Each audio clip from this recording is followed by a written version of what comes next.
va commencer le culte et on va commencer avec le sexe et douce.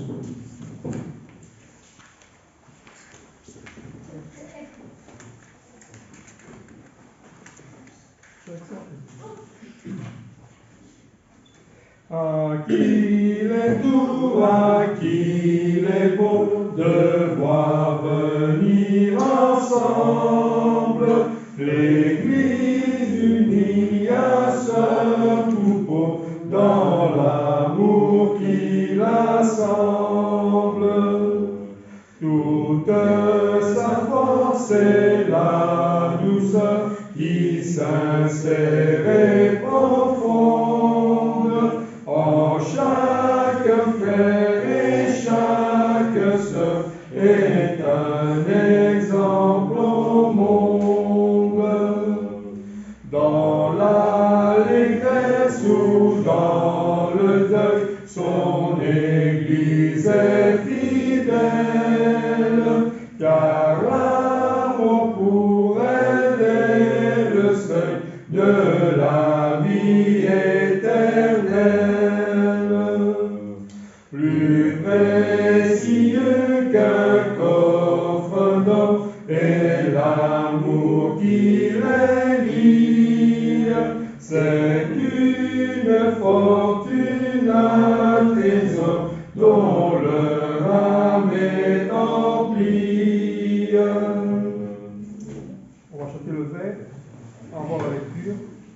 Ensuite, numéro 20.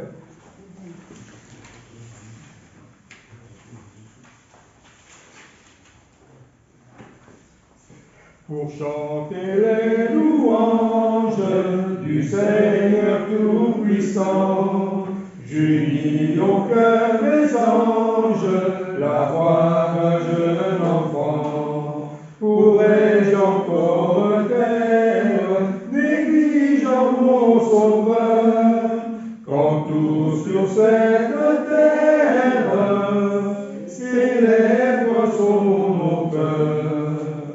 La gentille alouette et le signal des bois, le pinceau, la fauvette font résonner leur voix. À la saison nouvelle, j'aime leur chant joyeux. La nature est si belle, je veux chanter comme eux. Aux heures de tristesse, quand un chant retentit, bientôt ma douleur cesse et mon chagrin s'enfuit. Ainsi, douce harmonie, tu ranimes mon cœur, et souvent dans la vie, tu me rends le bonheur.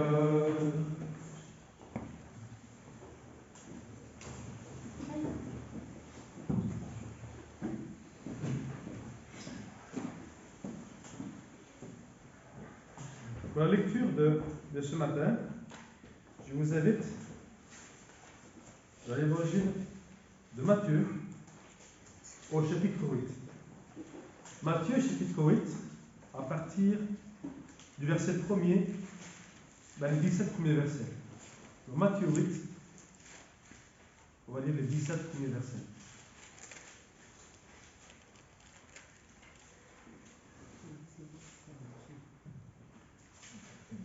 Lorsque Jésus descendit de la montagne, une grande foule le suivit. Et voici un lépreux s'étant approché, se prosterna devant lui et dit : Seigneur, si tu le veux, tu peux me rendre pur. Jésus étendit la main, le toucha et dit : Je le veux, sois pur. Aussitôt il fut purifié de sa lèpre. Puis Jésus lui dit : Garde-toi d'en parler à personne. Mais va te montrer au sacrificateur et présente l'offrande que Moïse a prescrite afin que cela leur serve de témoignage. Comme Jésus entrait dans Capernaum, un centenier l'aborda, lui priant et disant : Seigneur, mon serviteur est couché à la maison, atteint de paralysie et souffrant beaucoup. Jésus lui dit : J'irai et je le guérirai. Le sautonnier répondit, Seigneur, je ne suis pas digne que tu entres sous mon toit. Mais dis seulement un mot, et mon serviteur sera guéri. Car moi, qui suis soumis à des supérieurs, j'ai des soldats sous mes ordres. Et je dis à l'un, va, et il va. À l'autre, viens, et il vient. Et à mon serviteur, fais cela, et il le fait. Après l'avoir entendu, Jésus fut dans l'étonnement, et il dit à ceux qui le suivaient, je vous le dis en vérité, même en Israël, je n'ai pas trouvé une aussi grande foi. Or, je vous déclare que plusieurs viendront de l'Orient et de l'Occident, et seront à table avec Abraham, Isaac et Jacob, de le royaume des cieux. Mais les fils du royaume seront jetés dans les ténèbres du dehors, où il y aura des pleurs et des grincements de dents. Puis Jésus dit au sautonnier, va, qu'il te soit fait selon ta foi. Et à l'heure même, le serviteur fut guéri.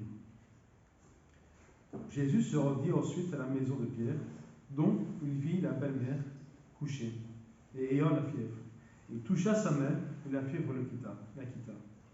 Puis elle se leva et le servit. Le soir, on amena auprès de Jésus plusieurs démoniaques. Il chassait les esprits par sa parole, et il guérit tous les malades, afin que s'accomplisse ce qui avait été annoncé par Ésaïe le prophète. Il a pris nos infirmités, et il s'est chargé de nos maladies.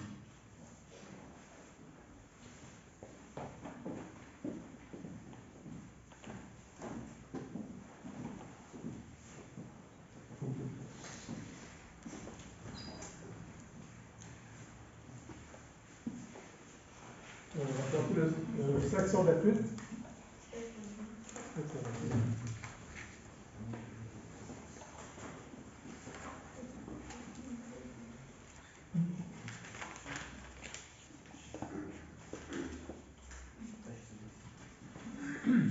Que fatigué et lassé du péché, assez souffert, assez cherché, je puis donner la paix et le repos, me charger de mon fardeau.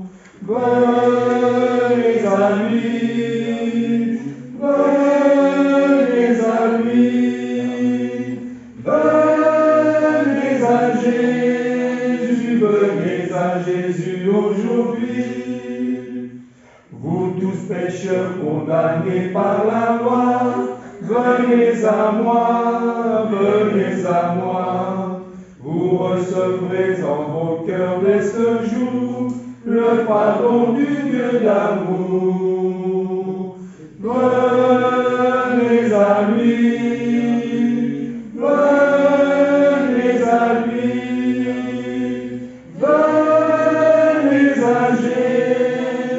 venez à Jésus aujourd'hui. Vous qui souffrez par le mal asservi, soyez par moi tous affranchis. Oh, venez tous travailler et charger, et vous serez soulagés. Venez à lui, venez à lui, venez à Jésus aujourd'hui. Et avant de partager la Sainte Seine, on va chanter le 463.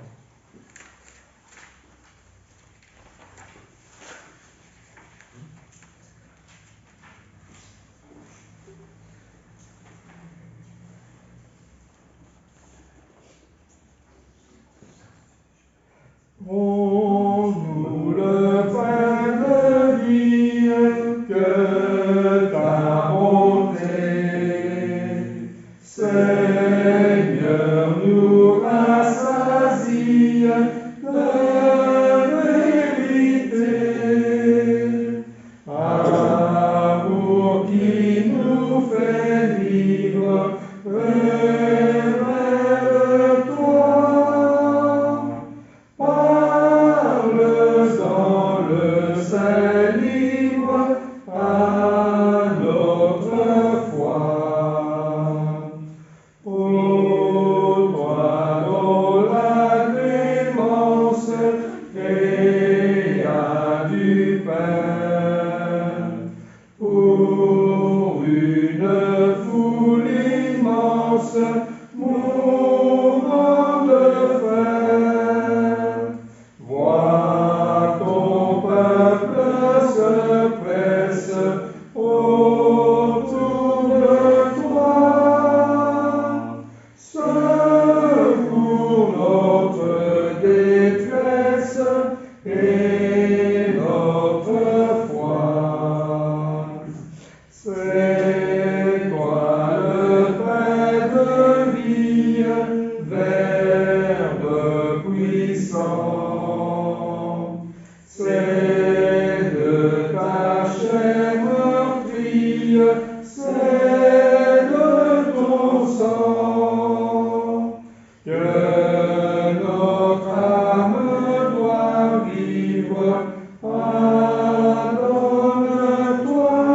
les apôtres puis à leur tour, ils portèrent à d'autres ton grand amour. Ô paroles fécondes que notre foi t'offre ce pauvre monde qui meurt sans toi.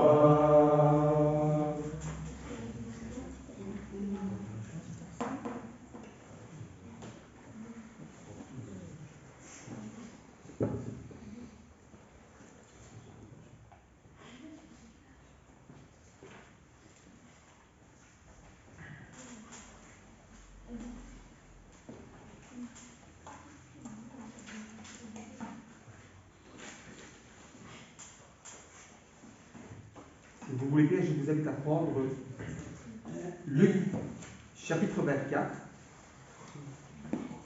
à partir du verset 13 jusqu'au verset 36. Luc, chapitre 24, verset 13 jusqu'au verset 35, pour le repas du Seigneur.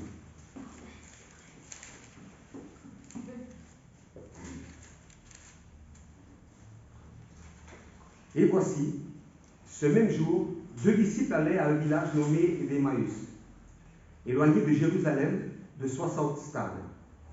Et ils s'entretenaient de tout ce qui s'était passé. Pendant qu'ils parlaient et discutaient, Jésus s'approcha et fit route avec eux. Mais leurs yeux étaient empêchés de le reconnaître. Il leur dit: de quoi vous entretenez-vous en marchant, pour que vous soyez tout tristes? L'un d'eux, nommé Cléopas, lui répondit: es-tu le seul qui, séjournant à Jérusalem, ne sache pas ce qui est arrivé ces jours-ci? Quoi, leur dit-il?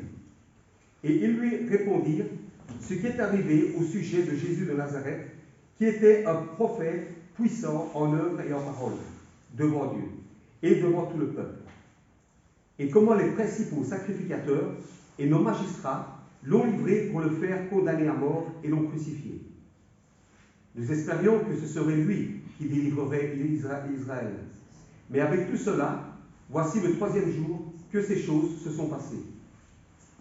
Il est vrai que quelques femmes d'entre nous ont fort étonnés, s'étant rendues de grand matin au sépulcre. Et n'ayant pas trouvé son corps, elles sont venues dire que des anges leur sont apparus et ont annoncé qu'il est vivant. Quelqu'un de ceux qui étaient avec nous sont allés au sépulcre et ont retrouvé les choses comme les femmes l'avaient dit. Mais lui, ils ne l'ont point vu. Alors Jésus leur dit: ô hommes sans intelligence, et dont le cœur est lent à croire tout ce qu'ont dit les prophètes, ne fallait-il pas que le Christ souffrit de ces choses et qu'il entrât dans sa gloire? Et, commençant par Moïse et par tous les prophètes, il leur expliqua dans toutes les Écritures ce qui le concernait. Lorsqu'ils furent près du village où ils allaient, il parut vouloir aller plus loin. Mais ils le pressèrent en disant: reste avec nous, car le soir s'approche. Le jour est sur son déclin. Et il entra pour rester avec eux. Pendant qu'il était à table avec eux, il prit le pain, et après avoir rendu grâce, il le rompit, et il leur donna. Alors leurs yeux s'ouvrirent, et ils le reconnurent, mais il disparut devant eux. Et ils se dirent l'un à l'autre: notre cœur ne brûlait-il pas au-dedans de nous, lorsqu'il nous parlait en chemin et nous expliquait les Écritures? Se levant alors même, ils retournèrent à Jérusalem, et ils trouvèrent les 11 et ceux qui étaient avec eux assemblés, et disant: le Seigneur est réellement ressuscité, et il est apparu à Simon. Et ils racontèrent ce qui leur était arrivé en chemin, et comment il avait reconnu au moment où il rompit le pain.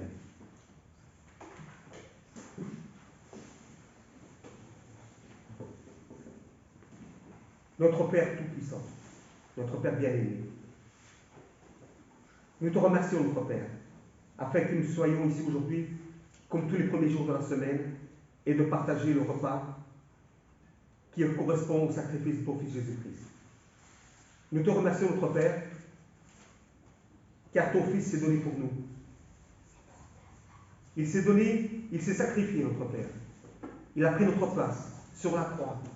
Mais il nous a demandé une chose dans cette chambre haute avant qu'il ne soit condamné. Il nous a demandé, en sa mémoire, de partager ce pain. En sa mémoire de son sacrifice. Et c'est ce que nous faisons aujourd'hui, notre Père. Entre frères et sœurs. Et nous te remercions. Nous te remercions parce que tu es un Dieu d'amour. Un Dieu puissant. Merci, notre Père, de nous fortifier à chaque fois. Et de pouvoir prendre ce repas avec dignité. En la mémoire de ton Fils unique. Afin qu'il ne soit pas venu en vain pour nous. Merci, notre Père bien-aimé. Et c'est au nom de ton Fils que nous te prions, remercions. Amen. Amen.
Père Tout-Puissant, nous te remercions encore pour toute ta bénédiction, notre Père. Ton Fils bien-aimé, notre frère adoré, nous a dit aussi de boire également ce verre qui représente son sang. Car le pain ne peut pas être pris sans le verre, et le verre non plus sans le pain.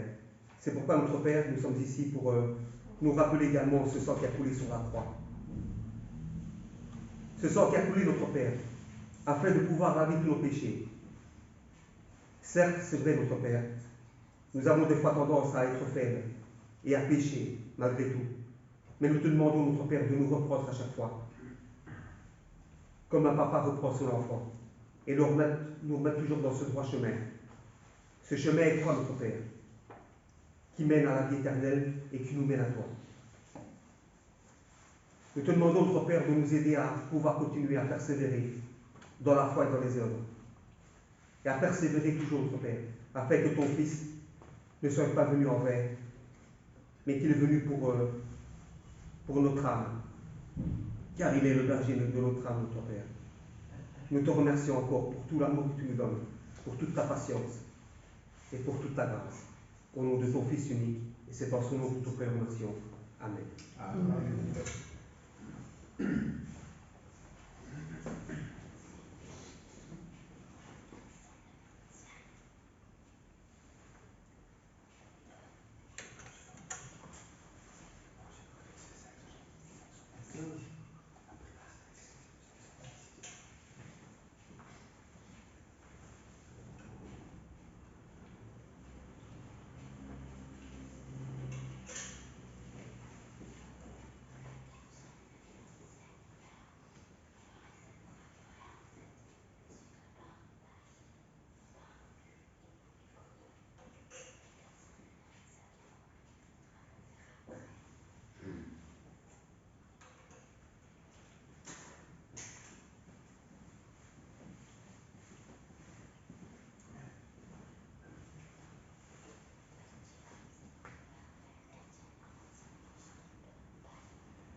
chanter le 526. 526.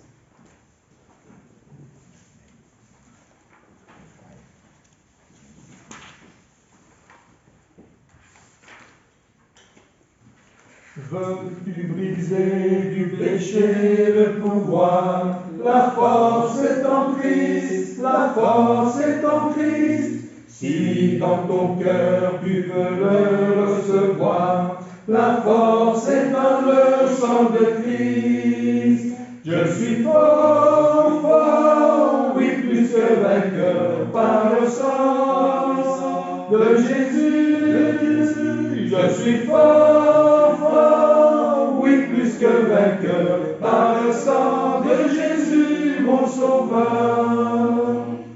Veux-tu braver la mort et l'enfer? La force est en Christ, la force est en Christ. Jésus d'un mot fait tomber toutes tes fers. La force est dans le sang de Christ. Je suis fort, fort, oui, plus que vainqueur par le sang de Jésus.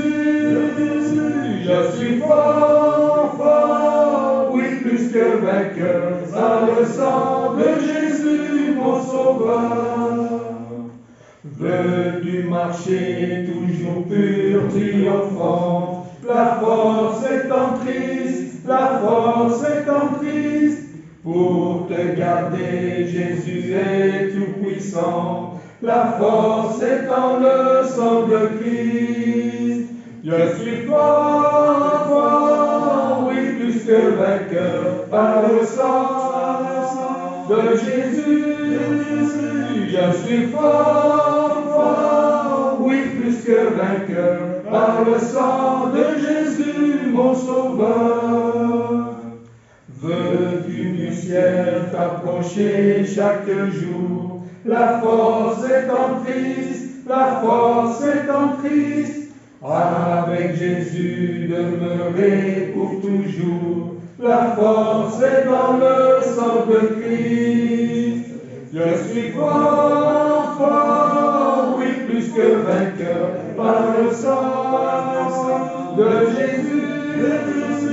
Je suis fort, fort, oui, plus que vainqueur par le sang de Jésus, mon sauveur. Et avant la prédication, le 584.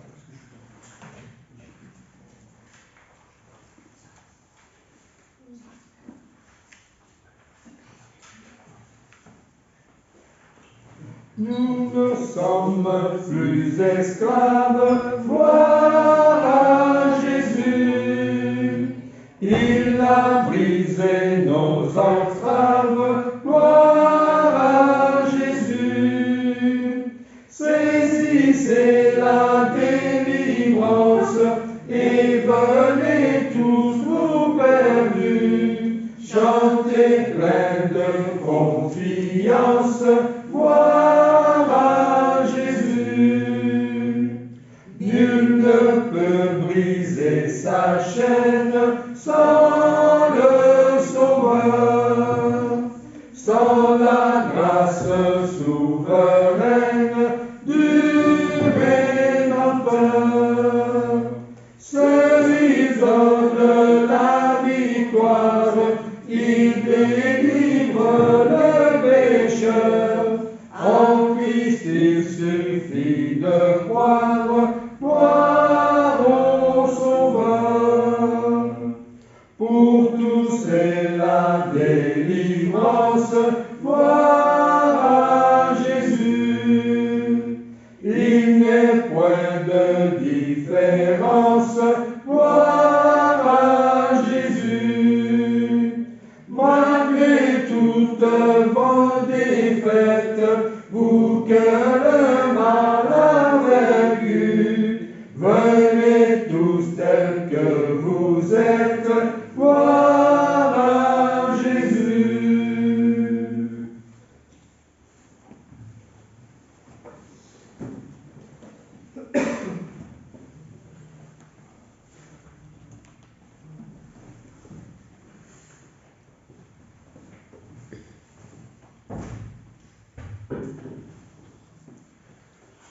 avant de commencer l'étude de ce matin.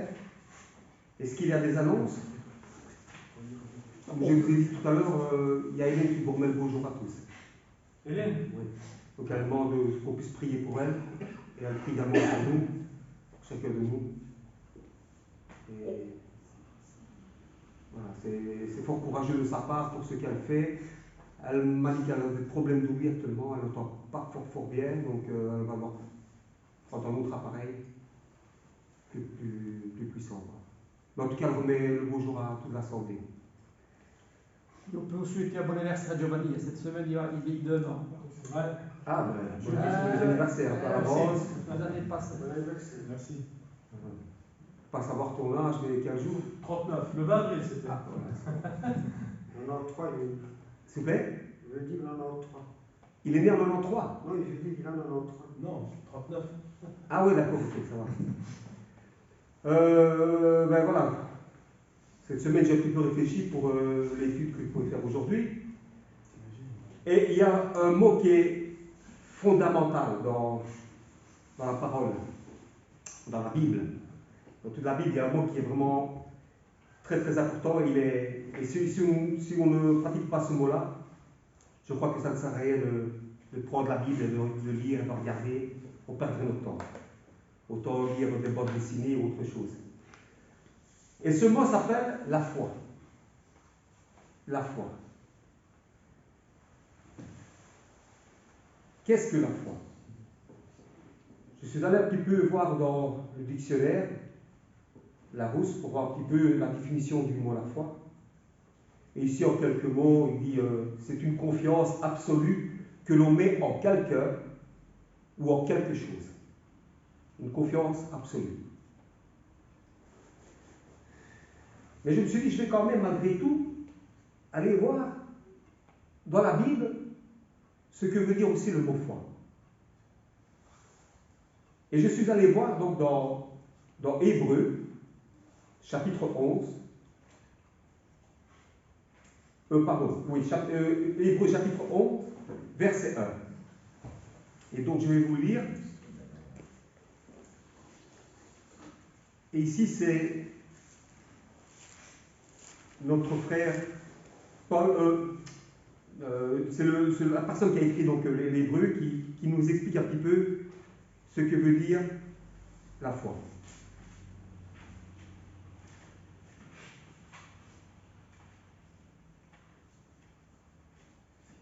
Un instant, le temps que je n'ai pas retenu la page. Voilà.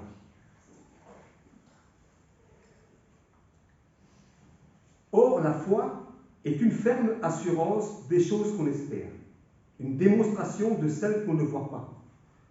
Pour l'avoir possédée, les anciens ont obtenu un témoignage favorable. C'est par la foi que nous reconnaissons que le monde a été formé par la parole de Dieu, en sorte que ce qu'on voit n'a pas été fait de choses visibles. C'est par la foi qu'Abel offrit à Dieu un sacrifice plus excellent que celui de Caïn. C'est par elle qu'il fut déclaré juste, Dieu approuvant ses offrandes. Et c'est par elle qu'il parle encore, quoique mort. C'est par la foi qu'Enoch fut enlevé pour qu'il ne vît point la mort, et qu'il ne parut plus parce que Dieu l'avait enlevé. Car avant son enlèvement, il avait reçu le témoignage qu'il était agréable à Dieu. Or, sans la foi, il est impossible de lui être agréable, car il faut que celui qui s'approche de Dieu croit que Dieu existe, et qu'il est le rémunérateur de ceux qui le cherchent. C'est par la foi que Noé, divinement averti des choses qu'on ne voyait pas encore, et saisi d'une crainte respectueuse, construit une arche pour sauver sa famille. C'est par elle qu'il condamna le monde, devint héritier de la justice, qui s'obtient par la foi. Et je peux continuer, il y a encore beaucoup de passages qui parlent de la foi. Donc, je dis que la foi, c'est ce qui nous relie entre nous et Dieu. C'est vrai que nous sommes reliés par Christ et par l'Esprit Saint. Mais si on n'a pas la foi, nous perdons notre temps. À quoi ça sert? Si on n'a pas la foi, si nous disons que Dieu n'existe pas, à quoi ça sert? Pourtant, il a beaucoup montré, ici, dans la parole, dans la Bible, tout ce qui est passé. Alors après, dire comment est-ce qu'il ne peut pas avoir la foi, c'est pas possible. Parce que cette foi, c'est la certitude que Dieu existe. Et que si nous sommes dans ce monde, c'est vrai que la vie n'est pas facile, nous souffrons, c'est vrai, c'est pas toujours facile. Mais grâce à la foi, nous avons cette espérance que Dieu nous donne. Parce que Dieu ne nous abandonnera jamais. Mais pour ça, nous devons toujours nous fortifier et grandir et se fortifier. Nous avons des moments de faiblesse, c'est vrai. Nous sommes des êtres humains. Mais prions toujours et continuons à avoir la foi. Il est important. Et bien entendu, les œuvres également. Parce que la foi sans les œuvres n'est rien et les œuvres sans la foi, ce n'est rien non plus. La foi, c'est aussi la joie. Donc, comme j'ai dit, la ferme espérance également. Et c'est se rassurer auprès de Dieu, comme un enfant auprès de son papa. Moi, j'ai ma petite fille, pendant que j'étais en train de faire ici l'étude à la maison, et j'avais ma petite fille qui était là et qui commençait un petit peu à pleurer. Elle pleurait parce que elle avait faim. Mais elle sait bien que sa maman, ou bien si bien même ma femme, va lui préparer le biberon. Elle sait qu'elle va manger. Mais malgré tout, elle pleure. Mais elle le sait bien. Mais malgré tout, elle pleure. Et nous, par moments, nous sommes comme ça aussi. Nous savons que Dieu interviendra. Pour quelconque souci, Dieu interviendra toujours. Parce que c'est un Dieu d'amour. Mais des fois, nous sommes impatients. Nous avons la foi des fois qui faiblit. Nous voulons que la chose s'arrange dans l'immédiat. Et pourtant, non. Des fois, ça ne s'arrange pas dans l'immédiat. Et des fois, ça s'arrange même quand on n'y pense plus. Et puis, on rend gloire à Dieu. Et on le remercie de la patience qu'il nous a donnée.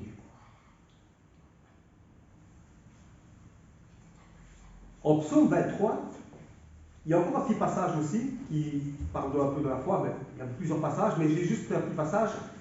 Quand je marche dans la vallée de l'ombre de la mort, je ne crains aucun mal, car tu es avec moi, ta houlette et ton bâton me rassurent. Voilà encore une forme de foi. Parce qu'on sait que le Seigneur que Dieu est toujours là avec nous. Mais, Jacques nous prévient. En Jacques 1, chapitre 1, 5 à 7. Et lui nous dit,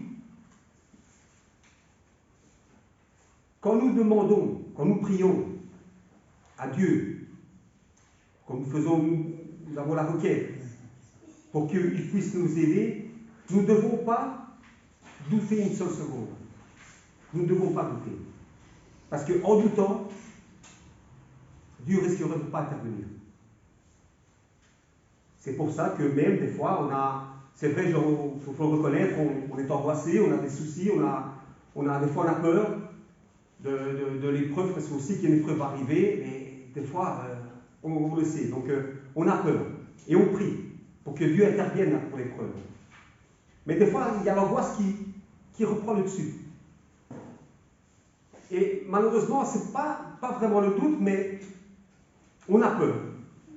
Malgré tout, on a peur que Dieu n'intervienne pas. Et alors qu'au final, on sait très bien. C'est pour ça que quand nous prions, quand nous demandons, nous devons être plus forts.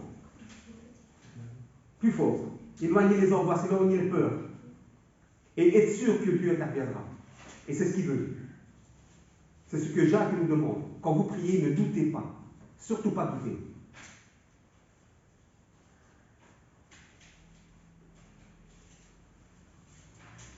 La foi, c'est aussi, et c'est surtout, croire que le Christ est ressuscité d'entre les morts, sinon notre foi est vaine. Si elle est vaine, il n'y a aucune espérance de la vie éternelle.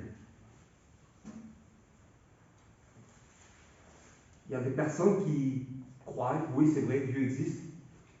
Mais pour moi, Jésus n'est pas ressuscité. C'est comme de la fiction. Non. Jésus n'est pas ressuscité. Comment est-ce qu'un être humain peut ressusciter? C'est pas possible. Comment est-ce possible? Mais la foi nous fait dire que oui. Nous fait croire que oui. Parce qu'il y a beaucoup de témoignages ici. Ce n'est pas des mensonges, ce n'est pas un livre de menteurs. Ici, ce sont des gens qui ont vu, qui ont témoigné, qui ont vu que le Christ est ressuscité.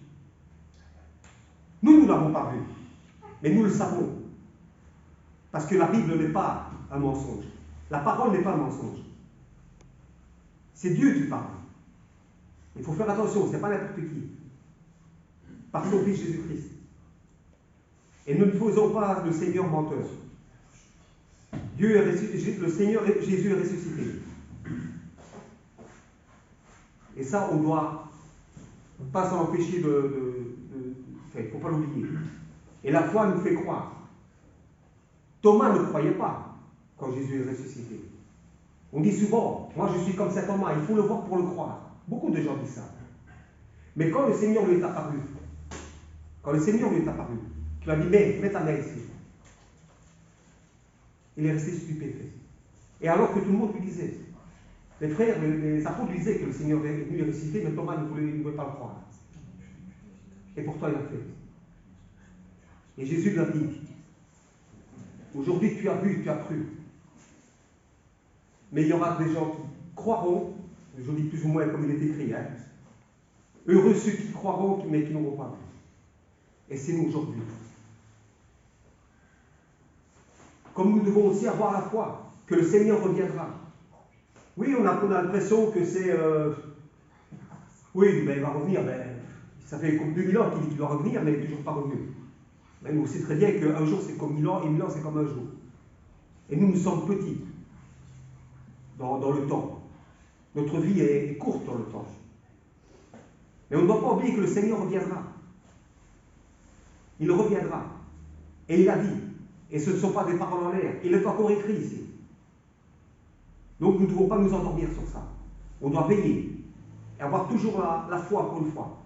Et persévérer toujours. Et ne pas nous endormir. Parce que le Seigneur a peur aussi qu'en venant, il ne retrouvera plus rien. Et que personne n'aura perdu. Et tout le monde, beaucoup auront perdu la foi.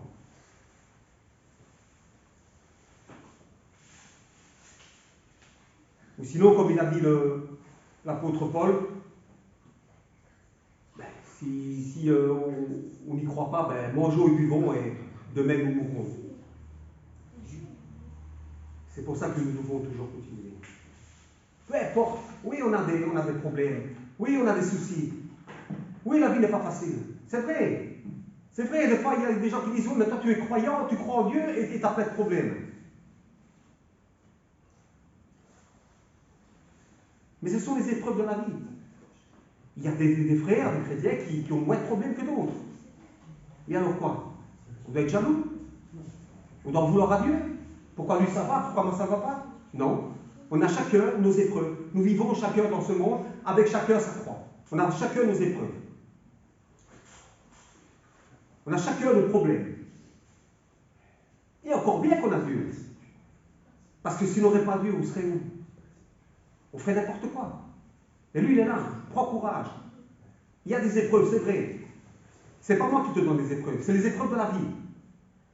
Pensons à tous ces frères du 1er siècle qui ont souffert, qui ont été maltraités, qui ont donné leur vie pour ne pas perdre la foi. Ils ont été finir là, mangés par des lions, ou bien crucifiés. Et pourtant, je suis sûr qu'ils seront là auprès du Père. Ils sont là qu'ils attendent, la venue du Seigneur.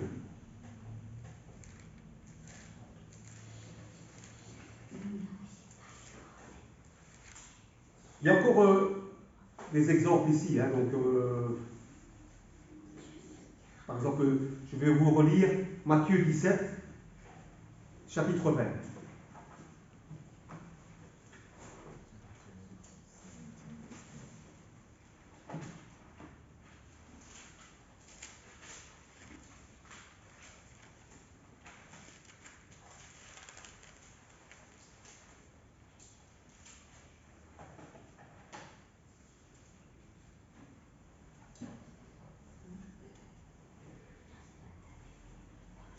Je vais vous prendre à partir du verset 19. Alors les disciples s'approchèrent de Jésus et lui dirent en particulier, « Pourquoi n'avons-nous pu chasser ce démon ?»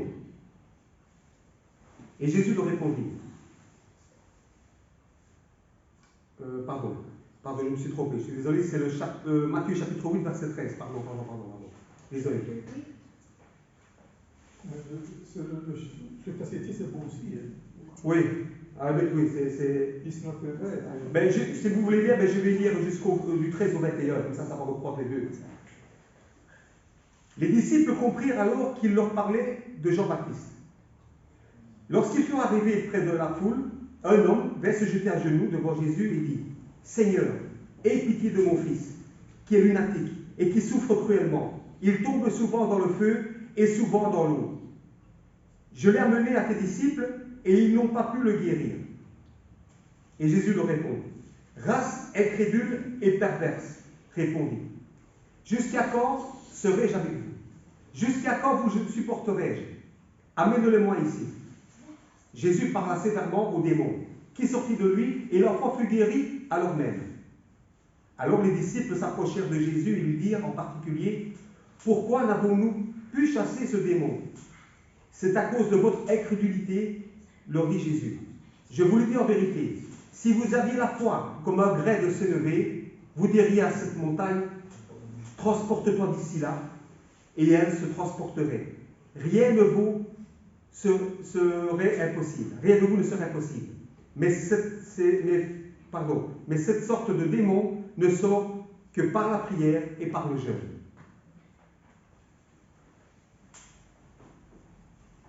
Et pour prendre plusieurs passages dans la Bible, surtout chez Matthieu aussi, qu'il y a eu plusieurs passages où on parle de la foi.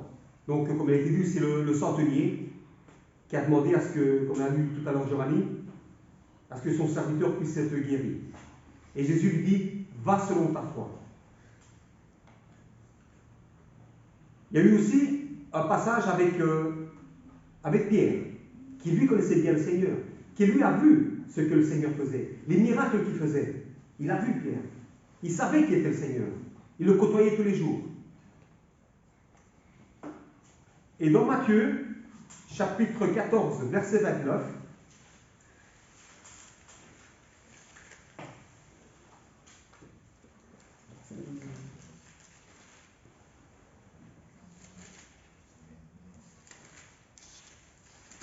pardon, je vais juste vous prendre à partir du verset 28.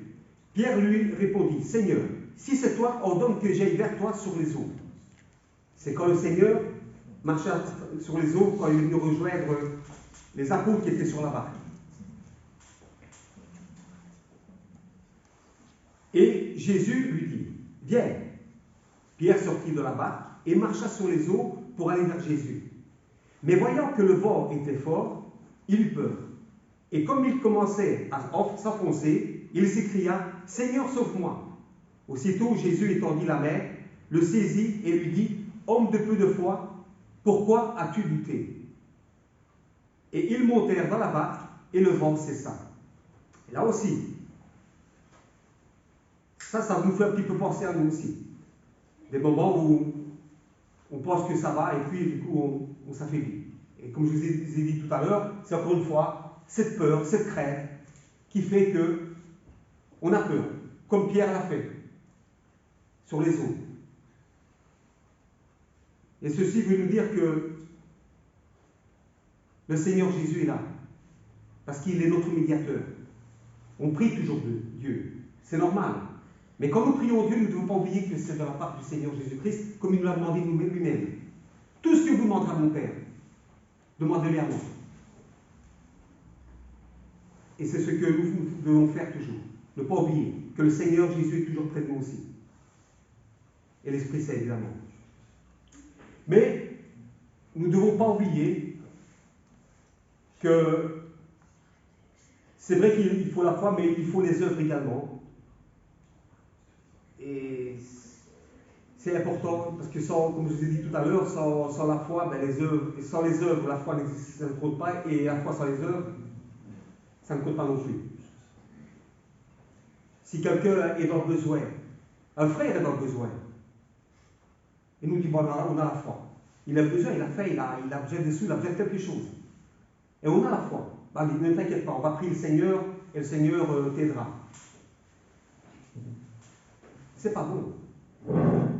Il faut non seulement prier, mais il faut aider. Donc ça, c'est des œuvres. Aider la personne qui est dans le besoin.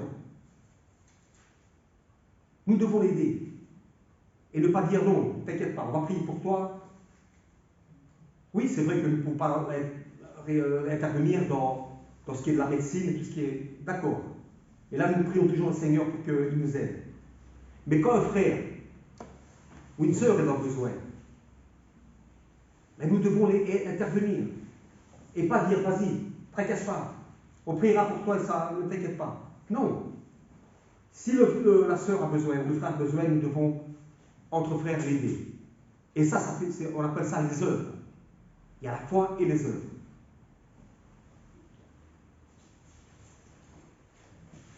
Et donc, je vais vous relire maintenant le passage qui parle un peu des œuvres. Et c'est dans Jacques, chapitre 2, 14 jusqu'à 26, et c'est pour conclure l'étude.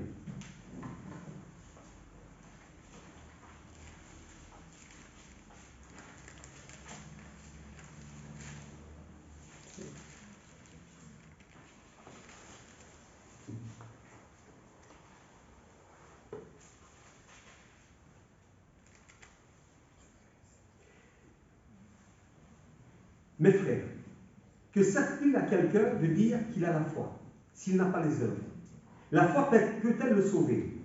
Si un frère ou une sœur sont nus et manquent de la nourriture de chaque jour, et que l'un d'entre vous leur dise « Allez en paix, chauffez-vous et vous rassasiez », et que vous ne leur donniez pas ce qui est nécessaire au corps, à quoi sert-il? Il est ainsi de la foi. Si elle n'a pas les œuvres, elle est morte en elle-même. Si quelqu'un dira, toi, tu as la foi et moi, j'ai les œuvres. Montre-moi ta foi sans les œuvres et moi, je te montrerai la foi par mes œuvres. Tu crois qu'il y a un seul Dieu, tu fais bien. Les démons le croient aussi et ils tremblent. Veux-tu savoir, ô homme vain, que la foi sans les œuvres est inutile? Abraham, notre père, ne fut-il pas justifié par les œuvres lorsqu'il offrit son fils Isaac sur l'autel? Tu vois que la foi agissait avec ses œuvres, et que par les œuvres, la foi fut rendue parfaite. Ainsi s'accomplit ce que dit l'Écriture, Abraham crut à Dieu, et cela lui fut imputé à justice, et il fut appelé ami de Dieu. Vous voyez que l'homme est justifié par les œuvres, et non par la foi seulement.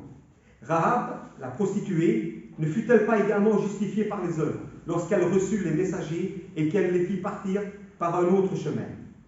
Comme le corps sans âme est mort, de même, la foi sans les œuvres est morte. Mes frères et sœurs, nous devons méditer, toujours méditer, et ne pas oublier que la foi a besoin des œuvres, et des œuvres ont besoin de la foi, pour que nous soyons de bons chrétiens. Amen. Quand même, je veux dire rapidement, à la fin du chapitre 11, les deux derniers versets, il dit, en parlant de tous ces géants de la foi, il dit, tous ceux-là, à la foi duquel a été rendu témoignage, n'ont pas obtenu ce qui leur a été promis. Dieu ayant en vue quelque chose de meilleur pour nous, afin qu'ils ne parviennent pas sans nous à la perfection. Déjà, ce qui ressort là, c'est la patience. Patience. On n'a pas ça tout de suite d'un coup. Et aussi, le mot perfection, à la fin du verset, que si ces gens-là avaient jamais fait la perfection avant, nous ne serions pas ici maintenant. Donc, dans la patience de Dieu, il a fait qu'il a voulu que nous puissions nous aussi participer à cette perfection, qui est la vie éternelle. Que nous puissions y arriver ensemble et pas seulement une partie par l'autre. Oui. Oui, tout à fait, oui, oui. Donc, je dirais de mettre au mot, même si pendant notre vie, si on meurt et qu'on ne voit pas encore cette perfection venir, nous devons être patients parce que ce jour-là viendra. Oui. Maintenant, ou dans 100 ans, ou dans 1000 ans. Et c'est pour ça que nous devons toujours être aussi prêts. Toujours être prêt. N'oublions pas les 10 vierges. Les 5 qui étaient prêtes et les 5 qui n'avaient pas l'huile. Et le Seigneur dit allez-vous-en. Voilà, donc il faut être Donc il faut toujours être prêt. Il faut toujours avoir, c'est comme l'exemple des vierges et comme l'exemple de tout, parce que ça peut venir à tout moment. À tout moment.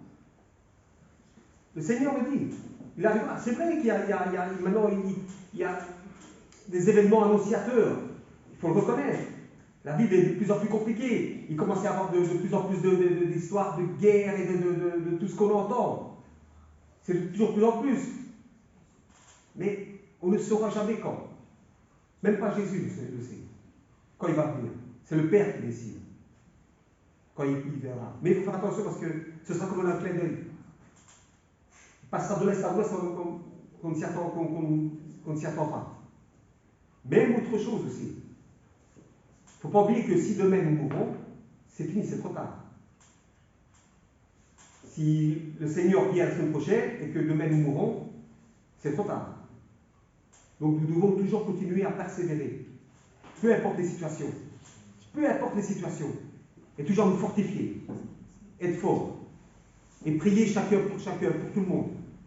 Même pour les personnes qui ne sont pas des frères et des sœurs. Des gens de la famille, des amis qui ont besoin. Prions pour eux aussi. Amen. Amen.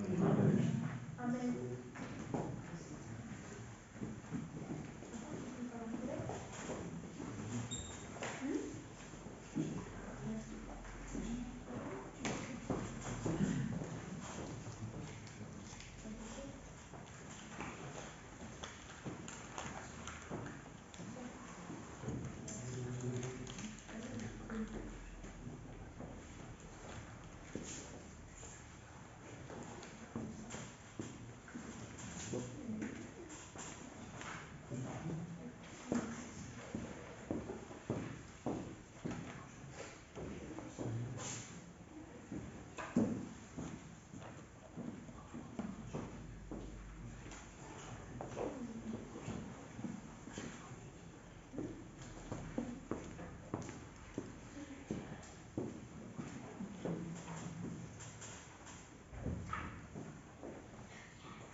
Le 497. 497.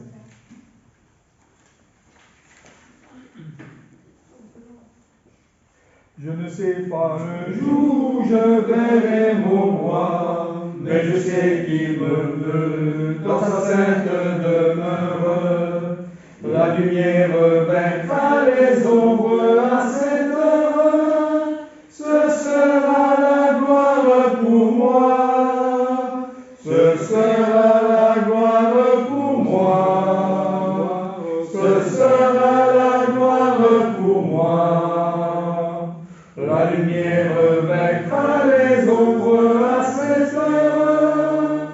Ce sera la gloire pour moi. Je sais quels seront les chants des bienheureux, les accents des accords, des hymnes angéliques.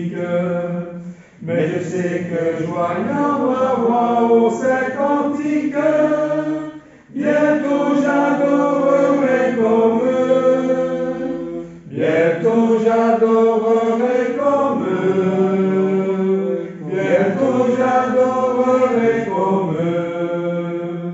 Mais je sais que joignant ma voix au saint cantique, bientôt j'adorerai comme eux. Je ne sais quel sera le palais éternel, mais je sais que mon âme y sera reconnue.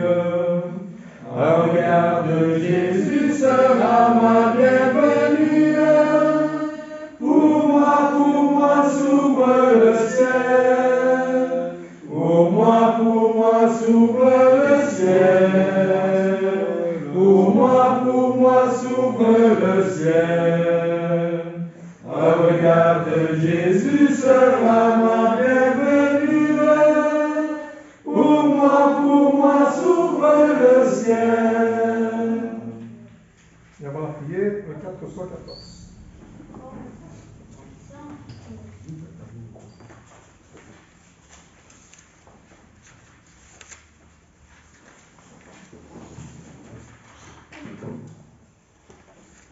Je poursuis mon chemin, aujourd'hui et demain. Il se pourrait que mon Seigneur au ciel m'appelle. Ce sera le repos, déjà mon cœur dispo, aspire à cette vie éternelle. Un fleuve pur à l'eau claire et limpide coule à flot dans ce beau paradis. Sur chaque bord pousse un arbre splendide dont les fruits ne sont point interdits. Grâce à ces fruits, Dieu guérit, il efface de nos cœurs tout mauvais souvenir. Je veux voir au Seigneur face à face, oui j'aspire à le voir revenir.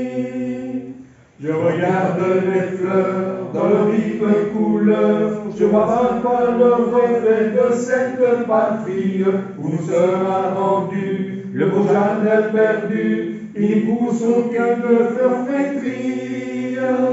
Un fleuve pur à l'eau claire et limpide coule à flot dans ce beau paradis.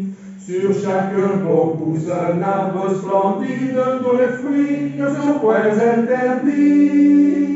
Grâce à ces fruits, Dieu guérit, il efface de nos cœurs tout mauvais souvenir. Je veux voir mon Seigneur face à face, oui j'aspire à le voir revenir.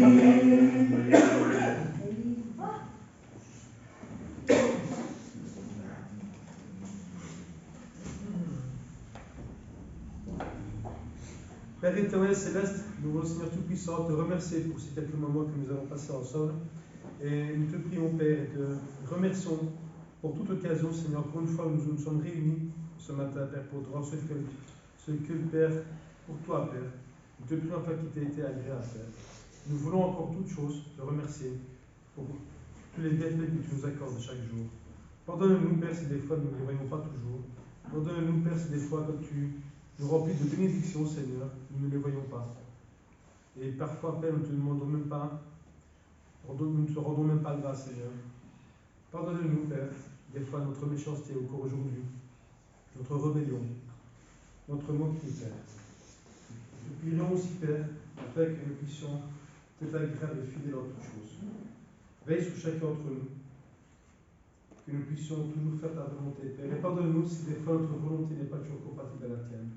C'est que parfois encore, Père, nous sommes encore attachés à ce monde, Seigneur, à ces convoitises, à ceux qui nous appellent de ce monde, Seigneur.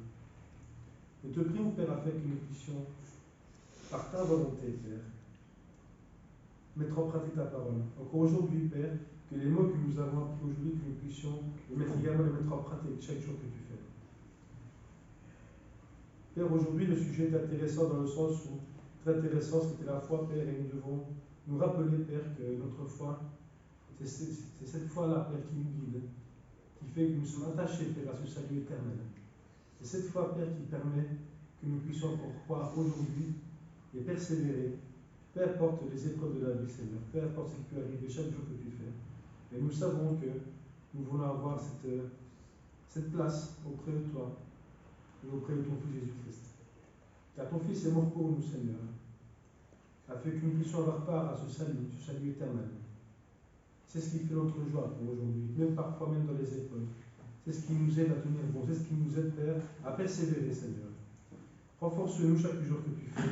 Nous savons, Seigneur, que tu es aussi avec nous tous les jours, Père, jusqu'à la fin, car tu l'as dit. Et nous savons, Seigneur, que tu es auprès de nous. Que nous puissions également être plus à l'écho de ta parole, Seigneur. Que nous puissions faire ta volonté. Aide-nous, Père, à discerner les bonnes choses, Père, dans ce monde. Merci encore une fois de plus pour toutes choses. Nous te prions aussi pour tous ceux qui sont malades, qui sont découragés, Père, qui sont en de guerre peut-être. Tous ces gens qui sont de la pauvreté. Toutes ces personnes, Seigneur, qui veulent te suivre dans le monde, Père.